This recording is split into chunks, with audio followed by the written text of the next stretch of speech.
سفر ہمارا بھی سرکار ہو مدینے کا، یہ التجا ہے کہ دیدار ہو مدینے کا۔ آج کا جو ہمارا سفر ہے وہ گلشن اقبال کراچی سے ٹھٹھا کی طرف ہے، اور آج کے پروگرام کی خصوصیت یہ ہے کہ میرے ساتھ مفتی دعوت اسلامی مفتی علیہ سنت مفتی قاسم صاحب دامت برکاتہم العالیہ تشریف فرما ہیں۔ آگے بڑھیں گے انشاءاللہ۔ ابھی ہم نے حسن اسکوائر کو کراس کیا ہے، اور ابھی کراچی کا ایک مشہور روڈ ہے جو ایئرپورٹ روڈ کہلاتا ہے، کراچی کینٹ سے ایئرپورٹ کے درمیان تو مشہور روڈ ہے، اس پر ہم سفر کرتے ہوئے نیشنل ہائی وے سے ہوتے ہوئے انشاءاللہ صبح ٹھٹھا رواں دواں ہوں گے۔ آج تو یہ ایک چھوٹا سا شہر ہے، لیکن ایک بہت عرصہ ایسا گزرا ہے کہ یہ اس پورے بر صغیر کے بڑے مشہور شہروں میں سے ایک شہر ہوا کرتا تھا، اور یہ باقاعدہ دارالسلطنت تھا، جہاں درجنوں بیسیوں بلکہ اس سے بھی زیادہ بادشاہوں کی قبریں ہیں۔ تو اس سے آپ سمجھ جائیں کہ وہ شہر بادشاہوں کے اعتبار سے، سلطنت کے اعتبار سے کیسی حیثیت رکھتا ہے۔ ماشاءاللہ ناظرین، اس وقت ہم بڑے مزے کی باتیں ہو رہی ہیں، ماشاءاللہ آپ بھی سیکھ رہے ہوں گے۔ تھوڑی سی اس علاقے سے میں ماضی کو جوڑتا چلا جاؤں۔ استاد صاحب، آپ کب تشریف لائے تھے کراچی؟ 2000 میں۔ تو ان دنوں جامعۃ المدینہ کے قافلے سفر کرتے تھے، اور پوری بس جو ہے وہ جاتی تھی۔ تو یہ ملیر کا علاقہ ہے جہاں سے ابھی گزرے ہیں ہم۔ ملیر 15 گزرا ہے، ملیر ہال گزرا ہے، اس سے پہلے رگ روڈ گزرا ہے، ایک طرف شاہ فیصل کالونی، ایک طرف ماڈل کالونی، اور پھر ہم آگے کی طرف۔ تو یہاں ہم آتے تھے ایک مسجد میں، غوثیہ مسجد نام تھا اس کا، تو وہاں ہم رکتے تھے، یعنی کہ 25 50 100 افراد جو ہوتے تھے، اور پھر یہاں سے ڈسٹریبیوٹ ہوتے تھے۔ تو آج ہم چونکہ اس وقت اسٹوڈنٹ تھے تو ہم قافلوں میں جاتے تھے، آج بیانات کے لیے جانا ہوتا ہے، مشورے کے لیے جانا ہوتا ہے۔ تو اگر کسی اس زمانے کی مسجد میں جانا ہوتا ہے تو اس مسجد سے ایک انسیت ہوتی ہے کہ آج سے 15 سال پہلے ہم نے 3 دن یہاں گزارے تھے، اور اس طرح سے ہمارا یہاں پر وقت گزرا تھا۔ تو ہم ابھی گزرتے ہوئے نیشنل ہائی وے بس آلموسٹ شروع ہونے والا ہے، یہاں سے ہم آگے کی طرف جو ہے وہ مزید روانہ ہوں گے۔ مجھے نا چند سال پہلے عبد الواجد بھائی سے ایک دفعہ ملاقات ہوئی، تو ایسی بات چیت ہوئی، آپ نے برادری کی رشتوں کی بات کی، تو میں نے کہا بھئی آج کل تو برادری سسٹم اور یہ وہ چیزیں تو نہ ہونے کے برابر ہیں، کون دیکھتا ہے کون پوچھتا ہے، وہ برادریاں ہیں ہی کہاں۔ تو مجھے یاد ہے انہوں نے کہا کہ آپ اصل میں رہتے ہیں ایک خاص ماحول میں، نہ آپ کو برادری کا اتنا وہ نہ یہ وہ۔ تو پھر انہوں نے اتنی زبردست اس وقت معلومات دی تھی، اور اگر کچھ شیئر کرنا چاہیں، کچھ یاد ہو، ناظرین کے لیے بھی دلچسپی کا باعث ہو، میرے لیے وہ یعنی بالکل ایک مائنڈ سیٹ چینج کرنے والی بات تھی کہ آج بھی برادریوں کا سسٹم، تاریخ کو پڑھنا، دیکھنا، اس کو محفوظ کرنا، اور اس کو دیکھ کر کچھ فیصلے کرنا آج بھی ہمارے ان علاقوں میں موجود ہے۔ کچھ یاد ہے عبد الواجد بھائی؟ جی بالکل حضور، جیسے میں نے کہا نا کہ بہت سے فیصلے ایسے ہوتے ہیں جو تاریخ کو دیکھ کے کیے جاتے ہیں۔ جیسے بعض برادریوں میں ایسا ہوتا ہے کہ ہم نے رشتہ جو ہے وہ اپنی ہی برادری میں کرنا ہے، شادی کا معاملہ اپنی ہی برادری میں ہوگا، تو وہ پھر اپنی برادری میں ہی کرتے ہیں۔ اسی طرح بعض لوگ ہوتے ہیں کہ جو یہ سوچتے ہیں کہ اگر یہ والا کام کرنا ہے تو فلاں شہر میں جا کے میں یہ کام کروں گا کیونکہ وہاں میری برادری کے لوگ بیٹھے ہیں۔ فار ایگزامپل میں نے مائیگریٹ کرنا ہے، میرے پاس 2 آپشن ہے کہ میں ملتان سے ساہیوال جاؤں یا میں ملتان سے جو ہے وہ بہاولپور جاؤں، تو وہ اس چیز کو پریفر کریں گے کہ چونکہ ہماری راجپوت برادری فار ایگزامپل وہ ساہیوال میں بیٹھی ہے تو ہم وہاں جائیں گے۔ اور پھر یہ جو برادریاں ہیں حضور، ایک کلچر ہے کہ جس میں یہ باقاعدہ باعث عز و افتخار ہیں۔ اچھا، کسی حد تک اسلام میں یہ کنسیپٹ موجود ہے کہ اگر آپ نیک لوگوں کی اولاد ہیں تو اس پہ آپ اللہ کا شکر ادا کریں کہ اللہ تعالیٰ نے آپ کو نیک گھرانے میں پیدا فرمایا۔ لیکن بعض جگہوں پہ یہ جو برادریوں کا تعصب ہے یہ تکبر میں آدمی کو مبتلا کر دیتا ہے، اور آدمی جو ہے پھر اس تکبر کی بنا پہ کچھ ایسے کام کرتا ہے جو شرعی لحاظ سے درست نہیں ہوتے۔ تو بہرحال برادریوں کا جو سسٹم ہے ایک زمانہ قدیم سے ہے، اور یہاں پہ جو بیسیکلی برادریاں ہیں ان کو ہم 2 طرح سے تقسیم کریں گے۔ یعنی کچھ وہ برادریاں ہیں کہ جو مقامی نہیں ہیں، جو سینٹرل ایشیا سے آئے ہوئے لوگ ہیں یا عرب سے آئے ہوئے سادات ہیں، قریشی ہیں، ہاشمی ہیں، اور کچھ جو برادریاں ہیں وہ مقامی ہیں جو یہیں کی ہیں۔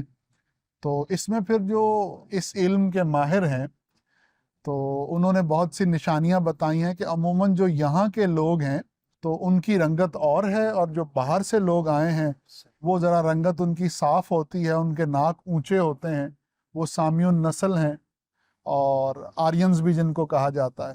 اور یہاں کی جو مقامی آبادی ہے آرینز کے آنے سے پہلے، تو وہ ذرا قد ان کے چھوٹے تھے، کلر ان کے اتنے فیئر نہیں تھے، اور ناک جو ہے وہ تھوڑی سی چپٹی تھی۔ تو جو وہ قدیم اقوام ہیں وہ ابھی بھی ہیں، شمالی ہندوستان ہے وہاں پر وہ لوگ موجود ہیں، ان کا کلچر بالکل ڈیفرنٹ ہے۔ تو اس طرح سے جو ہے بہت سی چیزیں ایسی ہیں کہ جو اگر ہم اپنی تاریخ کو جانتے ہوں تو ہمیں ذرا لوگوں کو سمجھنے میں آسانی رہتی ہے۔ ماشاءاللہ تاریخ پر، برادریوں پر، ڈیفینیشن پر، تعارف پر کچھ بات ہوئی۔ صاحب یہ ارشاد فرمائیے کہ تاریخ کو اگر ہم تقسیم کریں، یہ تو ایک جنرل ہم نے بات کی کہ جو بھی پاسٹ ہے وہ تاریخ ہے، اس کا حصہ ہسٹری ہے، تو اس کو اگر ہم میجر کچھ حصوں میں کیا ہم تقسیم کر سکتے ہیں کہ اگر کوئی تاریخ کو پڑھتا ہے یا غور کرتا ہے تو مینلی وہ کن کن تقسیمات کے اندر اس کو دیکھ سکتا ہے؟ خود علم تاریخ جو ہے نا وہ بھی بہت ساری قسموں میں تقسیم ہے۔ یعنی جب ہم کوئی تاریخ کی کتاب پڑھتے ہیں تو ایسا نہیں ہوتا کہ اگر ہم 100 سال کی تاریخ پڑھیں تو اب اس میں اس 100 سال کی ہر طرح کی چیزیں بیان کر دی جائیں۔ مثال کے طور پہ ہمارے سامنے اگر ہم تاریخ کی کتابوں کو دیکھیں تو ہمارے یہاں بڑی معروف کتاب ہے تاریخ الخلفاء، علامہ سیوطی رحمۃ اللہ علیہ کی۔ تو اب اس میں علامہ سیوطی رحمۃ اللہ علیہ نے جیسے خلفۂ راشدین کا بیان بھی ہے، اور اس کے بعد بنو امیہ، بنو عباس، ان کا تذکرہ بھی ہے۔ اس کے علاوہ اور بھی بہت سارے افراد کا تذکرہ ہے۔ تو وہاں جب ہم تاریخ پڑھتے ہیں نا تو وہ ہمیں صرف حکومتوں کی تاریخ ملتی ہے، صحیح۔ حکمرانوں کی، حکومتوں کی، وہ یہ تاریخ ملتی ہے۔ جبکہ ہم حضرت عمر فاروق رضی اللہ تعالیٰ عنہ کے زمانے میں محض حکومت یا ہونے والی جنگوں ہی کو تاریخ تو نہیں سمجھتے، ان کے زمانے میں ہزاروں واقعات ہوئے، تو ایک وہ والی تاریخ کا حصہ بھی ہے۔ تو اسی لیے خود جیسے ہر علم کے اندر اب وہ ایک اسپیشلائزیشن ہوگی نا، صحیح۔ کہ پہلے میڈیکل ایک علم تھا، اب پھر میڈیکل کے اندر جو ہے آگے اتنی قسمیں ہو گئی ہیں کہ پتہ نہیں کتنے اولوجی اور فولوجی جو ہے نا اس کے اندر آ چکے ہیں، یعنی سینکڑوں کی تعداد میں، ٹھیک ہے نا۔ آنکھ کا جدا ہے، کان کا جدا ہے، اور جو ہے وہ بقیہ بدن کا جدا ہے، ایک ایک شے کے بارے میں سائنس جدا ہو گئی۔ تاریخ کا معاملہ بھی یہ ہے کہ پہلے عام طور پہ جو تاریخ تھی یہ حکمرانوں کی لکھی جاتی تھی۔ اچھا۔ اسی لیے جب آپ تاریخ کی کتابیں پڑھیں نا تو اس میں دو چیزیں ملیں گی آپ کو، کون بادشاہ بنا اور کتنا عرصہ بادشاہ رہا، نمبر ایک۔ نمبر دو، اس بادشاہ سلامت نے کتنی جنگیں لڑی اور اپنے ملک کے اندر کتنی بغاوتوں کا اسے سامنا کرنا پڑا۔ ایسا ہی۔ جب ہم عمومی تاریخ پڑھتے ہیں تو وہ یہ والی ہمارے سامنے ہوتی ہے۔ تو اس اعتبار سے دیکھیں تو گویا جو پرانی تاریخ کی کتابیں ہمارے سامنے آتی ہیں اس میں عام طور پہ دو طرح کی تاریخیں ہیں، ایک کو آپ سیاسی تاریخ کہہ لیں اور دوسرے کو عسکری تاریخ کہہ لیں، صحیح۔ ٹھیک ہے۔ تو سیاسی اور عسکری تاریخ یہ وہ ہے کہ جو ہمیشہ سے کثرت سے چلتی آئی۔ اچھا، اب اس کے بعد پھر آگے جیسا زمانہ گزرتا گیا نا تو تاریخ کا دائرہ وسیع ہوتا گیا۔ جیسے جو میں نے کہا نا کہ مسلمانوں نے علم تاریخ کو مرتبہ کمال تک پہنچایا، اور اس کا بہت بڑا جو ایک حصہ ہے وہ صحابہ کرام علیہم رضوان کے احوال پر، تابعین کے احوال پہ، حدیث کے راویوں کے حالات زندگی پہ، صحیح۔ یہ کہلاتی ہے سوانحی تاریخ۔ اچھا۔ سوانح کے ایک فرد کے حالات زندگی، صحیح۔ یہ سوانحی تاریخ ہے۔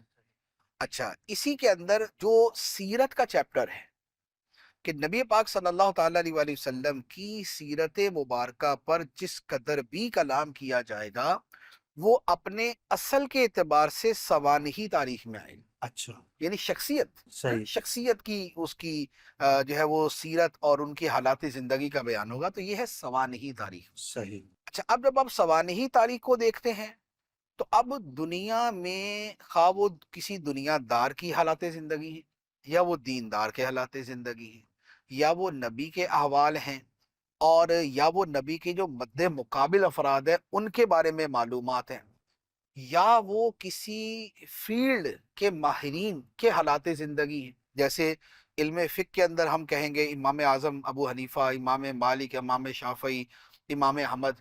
اب ان کے جو حالات زندگی ہیں یہ تاریخ ہے، یہ سوانحی تاریخ ہے. صحیح. اچھا، بڑے بڑے جو مسلمان سپہ سالار گزرے، حضرت خالد بن ولید، حضرت ابو عبیدہ بن الجراح، محمد بن قاسم، طارق بن زیاد، موسیٰ بن نصیر، اور عقبہ بن نافع، سلطان صلاح الدین ایوبی، یہ ساری کیا ہے؟ یہ ساری کی ساری سوانحی پلس عسکری ہے. تو اب ہوتا یہ ہے کہ کبھی تو جسٹ ایک تاریخ چل رہی ہوتی ہے، کبھی ایک دوسرے کے ساتھ مرج ہو کے چل رہی ہوتی ہے. تو اب یہ عسکری تاریخ بھی بن جائے گی، یہ سوانحی تاریخ بھی بن جائے گی. اچھا، پھر اسی کے اندر اب جتنے اولیاء کرام کے احوال ہیں، صوفیہ کرام کی زندگیاں ہیں. اچھا، اسلام میں کتنے مجدد آئے، کتنے محدث گزرے، محدثین کے احوال، مفسرین کے احوال. اچھا، جو اکابر اولیاء کرام ہیں جیسے غوث پاک، خواجہ غریب نواز، داتا صاحب، بابا فرید، اور شیخ شہاب الدین سہروردی، اور حضرت بہاؤالدین زکریا ملتانی، حضرت خواجہ بہاؤالدین نقشبند علیہم الرحمہ، ان سب کی جو حالات زندگی ہوں گے یہ سب تاریخ ہے. لیکن یہ کون سی تاریخ ہے؟ یہ سوانحی تاریخ. تو لہذا ایک سیاسی ہے، ایک عسکری ہے، ایک سوانحی ہے. اچھا، پھر اس کے ساتھ ایک اور تاریخ کی صورت ہے کہ اب تاریخ کا دائرہ وسیع ہو گیا نا، تو اب ملکوں کی تاریخ، جسے سویلائزیشن کی تاریخ کہا جاتا ہے. تو اب بہت ساری جو ہے وہ قومیں ایسی ہیں کہ جو اپنے آپ کو یہ کہتے ہیں کہ ہم بہت پرانی سویلائزیشن، جیسے کسی زمانے میں کیسر و کسرا، یعنی کہ روم اور ایران، یا روم اور فارس. تو ان کی جو پوری ایک ہسٹری ہے، تہذیب ہے وہ تہذیب ہے وہ. اچھا، اب اسی کے مد مقابل دوسری طرف ہو سکتا ہے کہ کوئی دوسری قوم جو ہے وہ اپنی تاریخ لے کے کھڑی ہو جائے، بابلی تاریخ ہے. تو اب وہ بابل جو شہر اور پھر اس کے اوپر جو عراق کی سلطنت تھی، اب وہ اس کے اعتبار سے ہو جائے گا. تو یہ جو تاریخیں ساری، یہ ہوگی تہذیبی تاریخ. اچھا، ایک تہذیبی کے ساتھ ہوتی ہے تمدن. تمدن ہے کلچر، صحیح. کہ ہمارے ہاں مثال کے طور پہ ہم جو ہے نا یہ والا لباس پہنتے ہیں، یہ شلوار قمیص. جی. اچھا، ہمارے کھانے جو ہے وہ کوریا کے کھانے وہ نہیں ہیں، صحیح. چائنا کے کھانے وہ نہیں ہیں، جاپان کے کھانے وہ نہیں ہیں. تو ہمارے کھانے، ہمارا رہن سہن، ہمارا لباس، ہمارے گھر بنانے کے طریقے، اب ہم وہ گھر نہیں بناتے جو یورپ کے اندر بنائے جاتے، جو ٹھنڈے علاقوں میں بنائے جاتے، وہ جو جھونپڑی نما ہوتے ہیں، ایسا ہی. وہ ان کے کلچر کا حصہ ہے. ہمارے ہاں فلیٹ بنتے ہیں. تو یہ جو ساری چیزیں ہیں کہ جن کا تعلق ہمارے رہن سہن، عادات، اطوار، طرز زندگی، رسم و رواج، ان چیزوں کے ساتھ ہے، یہ تمدنی تاریخ کے اندر آ جائے. ٹھیک ہے. اچھا، پھر ایک دینی تاریخ بن جاتی ہے. دینی تاریخ کا پھر دائرہ بہت وسیع ہو جاتا ہے، اس کے اندر پھر بہت انداز کی چیزیں آ جاتی ہیں. یعنی یہ پھر وہ مہمات جو اس کی یعنی کہ کائنڈز آف ہسٹری ہے، یہ اس کے اندر آ جائے گا. اب اس کے اندر خواہ آپ انبیاء علیہ الصلوۃ والسلام کو لے لیں، یا پھر دوبارہ وہی صحابہ کرام تابعین کو لے لیں، یا وہی دیندار لوگوں کی تاریخیں لے لیں. اچھا، اسی طرح علمی تاریخ بھی ہوتی ہے. علمی تاریخ اس علم کی ہوتی ہے. مثال کے طور پہ اگر ہم سے یہ کوئی سوال کرے کہ علم فقہ کی تاریخ بیان کریں، تو اب ہم اس پہ غور کریں گے کہ علم فقہ کی تاریخ کیا ہے. اب ہم اسے شروع کریں گے کہ نبی پاک صلی اللہ تعالیٰ علیہ وآلہ وسلم نے فقہی مسائل بیان فرمائے. پھر صحابہ کرام کے اندر چند صحابہ علم فقہ کے اندر بڑے معروف تھے، جیسے خلفائے راشدین، حضرت عبداللہ بن مسعود، حضرت کعب بن مالک، حضرت زید بن ثابت، حضرت معاذ بن جبل، حضرت عبداللہ بن عمر. تو اب یہ ان کی تاریخ آ جائے گی. اچھا، اب اس کے بعد ہم اگلے سٹیپ کی طرف آئیں گے تو فقہائے سبع، مدینے کے 7 فقی. پھر تابعین کی یہ بہت بڑی تعداد ہے. ٹھیک ہے نا، امام عامر بن شرحبیل، اور امام نخعی، اور امام علقمہ، امام اسود، تو یہ والے سارے یہ سب آئے. اچھا، اس سے اگلا سٹیپ آئے گا، پھر ہم کہیں گے کہ جناب یہ سارے کا سارا علم فقہ یہ غیر مدون تھا. پھر امام اعظم ابو حنیفہ رحمۃ اللہ علیہ تشریف لائے، اور انہوں نے فقہ کی باقاعدہ تدوین کی، کہ اس کی تبویب ابواب بندی، اور اس کے ساتھ اس کے اصول یہ بنائے. پھر ان کے بعد اب آگے سلسلہ چل پڑے گا نا، پھر امام یوسف بھی ہے، امام محمد بھی ہیں، امام شافعی، امام مالک، امام احمد، پھر یہ سارے کے سارے آ جائیں. تو یہ کیا ہوا، یہ ہے ایک علم کی تاریخ. اچھا آپ اس کو علم حدیث پہ لے جائیں. علم حدیث کی تاریخ کی طرف جب جانا شروع کریں گے تو اب آپ شروع کریں گے کہ نبی پاک علیہ الصلوۃ والسلام سے حدیثیں سننے والوں میں جس نے سب سے زیادہ حدیثیں بیان کی وہ حضرت ابو ہریرہ ہے. صحیح. اسی طرح حضرت عبداللہ ابن عمر، حضرت عائشہ صدیقہ اور حضرت ابو سعید خدری رضی اللہ عنہم اجمعین. اب یہ والی شخصیات آ جائیں گی. اچھا ان کے بعد آگے تابعین کے اندر جب پہنچیں گے تو اب آپ آ جائیں گے امام زہری پہ، امام حسن بصری پہ اور امام نافع پہ، پھر یہ والی شخصیات آ جائیں گی. پھر اس کے بعد آپ چلتے چلتے آئیں گے جناب امام مالک. پھر وہ ہستی ہیں کہ جنہوں نے اس علم کے اندر معروف ترین کتاب، جو پہلی معروف ترین کتاب ہے موطا امام مالک، پھر انہیں وہ لکھی. پھر تھوڑا سا آگے چل کے اب آ جائیں گے کہ امام احمد نے مسند احمد لکھی. پھر اس کے ساتھ متصل ہی آپ چلتے ہوئے کریں گے کہ پھر جناب وہ زمانہ آیا کہ پھر صحاح ستہ، بخاری، مسلم، ترمذی، نسائی، ابن ماجہ، ابو داؤد، یہ والی ساری کتابیں، سنن دارقطنی وغیرہ یہ وجود میں آنا شروع ہیں. تو اب یہ کیا ہے، یہ علم کی تاریخ. تو اب یہ جتنے علوم پر آپ کلام کرتے جائیں، اب دنیاوی علوم ہوں گے تو اب سائنس کے اوپر آ جائیں گے. اب سائنس کے اندر آپ شروع کر دیں گے پرانے سائنسدانوں سے لے کے یا وہ چلتے آئیں گے اور یہ نیوٹن، آئنسٹائن وغیرہ ان پہ چلتے آئیں گے. درمیان میں جو بڑے بڑے مسلم سائنٹسٹ گزرے جب ان کی آپ بات کریں گے تو اس میں جو ہے نا وہ جتنے بڑے بڑے سائنسدان مسلمان گزرے ہیں پھر آپ ان کے نام لینا شروع کر دیں گے. تو یہ ہے علمی تاریخ. صحیح. تو یوں مختلف اس کی قسمیں بنتی ہیں کہ یہ قسم بھی یعنی کہ سیاسی بھی ہے، تہذیبی بھی ہے، تمدنی بھی ہے، سمانحی بھی ہے، عسکری بھی ہے، علمی بھی ہے. تو یہ تاریخی اقسام بن جاتی ہیں. اور اسد بھائی پھر یہ کتابیں جو ہیں ان میں سے بعض ایسی ہیں کہ اگر میری ذاتی رائے آپ پوچھیں تو میں یہ عرض کروں گا کہ ان کتابوں کا پڑھنا لازمی ہے. اگر کوئی آدمی یہ چاہتا ہے کہ میری شخصیت میں نکھار پیدا ہو، نیکی اور تقوی کا ذہن بنے، برائیوں سے دل دور ہو جائے اور نیک ہو جاؤں میں، یا آپ اپنی اولاد کے بارے میں یہ ساری چیزیں سوچتے ہیں تو پھر آپ اولیاء کرام کی تاریخ ضرور پڑھیں. صحیح. اور ان کا تو مقصد ہی یہی ہے کہ جب وہ کتاب لکھی جاتی ہے کسی ولی کی تاریخ تو اس میں باقاعدہ یہ لکھا ہوتا ہے کہ اس کتاب کے لکھنے کا ایک مقصد یہ بھی ہے کہ جو پڑھے وہ نیک ہو جائے، متقی ہو جائے. کچھ کتابوں کے نام عرض کر دوں، جیسے کشف المحجوب جو ہے اس کا ایک بہت بڑا حصہ جو ہے وہ اولیاء کرام کی تاریخ پر مبنی ہے. اسی طرح رسالہ کشیریہ ہے. اسی طرح ایک بہت خوبصورت کتاب ہے اور میں اگر آپ کہیں کہ ہائیلی ریکمینڈڈ تو میں اسے ہائیلی ریکمینڈڈ کہوں گا، وہ ہے اخبار الاخیار. اس کتاب میں ہمارے بر صغیر پاک و ہند کے جتنے بھی مشہور اولیاء کرام ہیں، جیسے خواجہ معین الدین چشتی اجمیری، حضور نظام الدین اولیاء، نصیر الدین چراغ دہلی، بابا فرید الدین گنج شکر اور اچ شریف کے سادات گیلانیہ، اسی طرح اچ شریف کے بخاری سادات، ملتان سے بہاؤالدین زکریا ملتانی، ان کے صاحبزادے، ان کے پوتے، اور سندھ سے جو بزرگ ہیں. تو یہ کتاب بڑی زبردست کتاب ہے اور لکھی شیخ عبدالحق محدث دہلوی رحمۃ اللہ تعالی علیہ نے.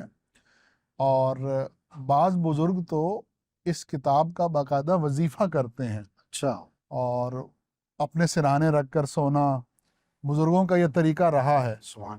اور بزرگ فرماتے ہیں کہ اگر ہم یہ کتاب یا اس جیسی کسی کتاب کا ایک جز روزانہ نہ پڑھیں تو ہمیں یہ ڈر ہے کہ کہیں ہمارا دل مردہ ہی نہ ہو جائے. اللہ. کہ نیک لوگوں کی جب آپ سیرت پڑھتے ہیں تو گویا کہ آپ ان کی صحبت میں بیٹھتے ہیں اور انہوں نے اپنی زندگی کا جو سارا نچوڑ ہے وہ چند کلمات میں سمو کے لکھ دیا ہوتا ہے.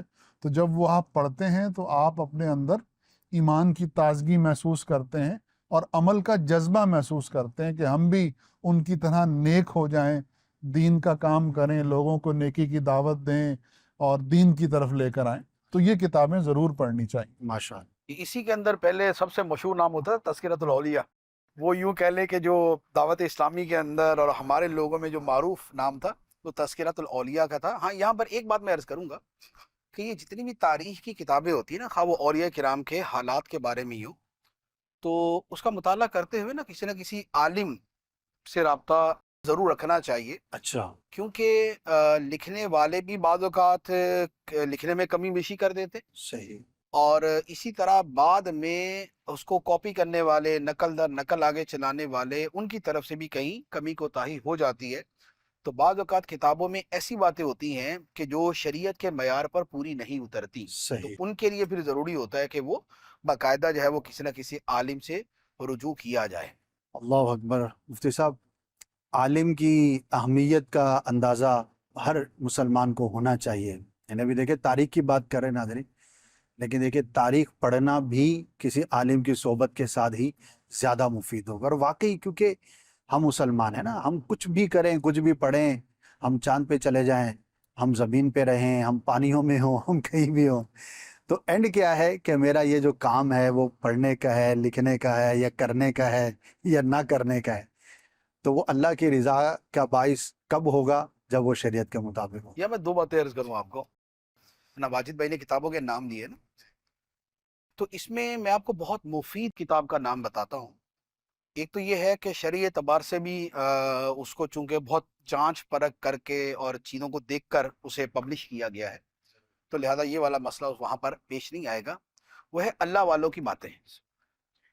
کیا بات! اللہ والوں کی باتیں یہ اولیاء کرام کے حالات زندگی پر مستند ترین کتابوں میں سے ایک کتاب ہے، جس کا اصل نام ہے حلیۃ الاولیاء۔ حلیۃ الاولیاء جو ہے یہ اولیاء، صوفیاء، بزرگان دین بشمول صحابہ کرام علیہم رضوان، یہ ان کی حالات زندگی پہ ہے۔ اور اس کتاب کا ترجمہ المدینۃ العلمیہ نے کیا ہے، دعوت اسلامی کا شعبہ ہے، اور مکتبۃ المدینہ نے اسے شائع کیا ہے۔ تو چونکہ المدینۃ العلمیہ جس کتاب کا بھی ترجمہ کرے یا لکھے تو اس کی دارالفتہ اہل سنت سے شرعی تفتیش ہوتی ہے، سبحان اللہ۔ تو وہ ایک ایک لفظ جو ہے وہ چیکنگ کے بعد آگے جاتا ہے، تب چھپتا ہے۔ سبحان اللہ۔ لہذا اچھا، اور اگر اس میں کوئی ایسی بات ہو نا کہ بھئی یہ عوام کے فہم سے بالا ہے اور یا ویسے ہی کچھ ہٹکے ہے، تو اسے بلا تردد جو ہے نا اس کو سائیڈ میں کر دیا جاتا ہے۔ صحیح۔ لوگوں کا دین ایمان جو ہے اس نقل سے زیادہ قیمتی ہے، واہ! ان کے دین ایمان کا تحفظ کرنا اس نقل سے زیادہ قیمتی ہوتا ہے۔ تو لہذا یہ ایک بڑا آسان سا یعنی کہ نسخہ کہ اللہ والوں کی باتیں، سبحان اللہ۔ یہ پڑھ لیں۔ دوسرے نمبر پہ سیرت سیدنا عمر بن عبد العزیز رضی اللہ تعالیٰ عنہ، یہ ان کی تقریباً 400 سے زیادہ حکایات و واقعات پر مشتمل کتاب ہے، بہت خوبصورت ہے، بہت اچھی اور مؤثر کتاب ہے۔ تو یہ والی کتاب، باقی انشاءاللہ مزید بھی ہم جس کے اوپر کلام کریں گے۔ تو ایک تو یہ ہے۔ اچھا، دوسرا جو ہے وہ کتابیں یہ عالم کی جو ہے وہ رہنمائی کی محتاج ہوتی ہیں۔ اس کا اندازہ اس سے لگا لیں جیسے ابھی جن کتابوں کا نام لیا نا اپنا واجد بھائی نے، اچھا اب ان کتابوں میں بعض جملے ایسے ہیں کہ وہ پڑھنے والا اگر خود صاحب علم نہیں ہے اور ان کو باقاعدہ کسی عالم سے سمجھتا بھی نہیں ہے، تو نتیجہ یہ ہوگا کہ وہ یعنی بعید نہیں ہے کہ یا تو بالکل ہی دین سے فارغ ہو جائے، یا اللہ۔ اور یا یہ ہے کہ اپنے ذہن میں اتنا غلط کانسیپٹ لے کے بیٹھ جائے کہ جس کی وجہ سے لاکھوں پر بدگمانی کرے اور خود اپنی آخرت جو ہے نا وہ خطرے کے اوپر جو ہے نا وہ ڈال دے۔ وہ کیا ہے؟ جیسے ایک جملہ ہے اور یہ بکثرت جو ہے وہ تصوف کی کتابوں کے اندر موجود ہوتا ہے، وہ یہ ہے کہ بھائی عبادت نہ دنیا کے لیے نہ آخرت کے لیے، نہ جنت میں جانے کے لیے نہ جہنم سے چھٹکارے کے لیے، اچھا، عبادت تو صرف مولا کے لیے۔ سبحان اللہ۔ اچھا اب یہ جملہ جو ہے یہ فی نفسی ہی برحق ہے، بلکہ برحق ہونے کے اندر بھی یہ اعلیٰ درجے کے مرتبے والوں کے مرتبہ کمال اخلاص کے اوپر مبنی ہے، لیکن کیا عوام اس جملے کو اس کے اپنے ظاہری مفہوم کے اعتبار سے قبول کر کے چل سکتی ہے کہ جی ہم تو نماز جنت کے لیے تھوڑی پڑھتے ہیں، ہمیں تو جنت کی پرواہ ہی نہیں، ٹھیک ہے، ہم نمازیں کوئی جہنم سے بچنے کے لیے تھوڑی پڑھتے ہیں، ہمیں ٹینشن ہی نہیں ہے۔ تو اب جو بندہ 50 قسم کے گناہوں میں مبتلا ہے، دل اس کا سیاہ ہوا پڑا ہے، غفلت اس کے اوپر ہر وقت طاری ہے، نیکیاں مر مر کے وہ کرتا ہے، علم کا نام و نشان نہیں ہے، اور حالات زندگی اس کی ایک پرلے درجے کے غافل دنیا دار جیسے ہیں، اور باتیں وہ کر رہا حضرت رابعہ بصریہ کی کہ میرے ہاتھ میں جناب ایک ہاتھ میں پانی اور ایک ہاتھ میں آگ، جنت آئے تو آگ لگا دوں،